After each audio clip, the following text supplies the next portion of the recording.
He's had a hand designing some of the most iconic albums in music history. What's most memorable to you about the layout of that album cover? The simplicity of it, yet it's a powerful image. From Gladys Knight and the Pips to Tony Bennett. Columbia was known for having hit after hit after hit. Even album covers for movies like The Great Gatsby and cultural touchstones like the Philadelphia Orchestra.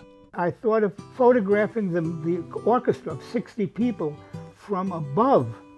And we went into the rafters and shot down. But the soundtrack to Michael Mandel's life is also filled with operatic range. At the age of 4, he fled Germany, his Jewish family fearful of the Nazis' tightening grip and his father's recent interrogation. I have a photograph of him and 13 Jews, and they were taken to Gestapo headquarters, and where they were questioned. So he came home and he said things are going to be really bad, and I think we should seriously think about getting out of here. They ended up leaving most of their possessions behind, even his beloved doll Zeppel, and jumping on a ship. Do you consider yourself a survivor? We escaped before the roof caved in. Let's put it that way. The family ultimately landing in New York's Manhattan. His father, a former banker, now working as a butler for a wealthy French family. He went at night, while he was working as a butler, he went to the School of Modern Photography, and he came back one day and he said, "We're out of here. I got a job in a photo studio in the darkroom." That breakthrough birthing a love of the arts for Mandel. What he taught me was composition, and it's so critical with me and everything that I do. And eventually, his first major job at an ad agency, followed by Columbia Records, designing vinyl albums for some Latin artists. I did Cuco Sanchez. You ever hear of him? No, you didn't. I have. Trio Los Panchos. Did you ever hear of them? I did not. Neither did I. It turned out that these performers were big hits in Mexico, Central and South America.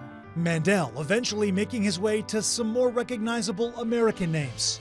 And while the 92-year-old now living in the Bronx insists he doesn't have a favorite among his 1,000+ albums, I took an empty bucket and I got enough sand to fill my pail. he used that sand to create the Jamaican group Natives album cover over the New York skyline. Waited for dawn to come, and when dawn hit Manhattan, and in the foreground is this island.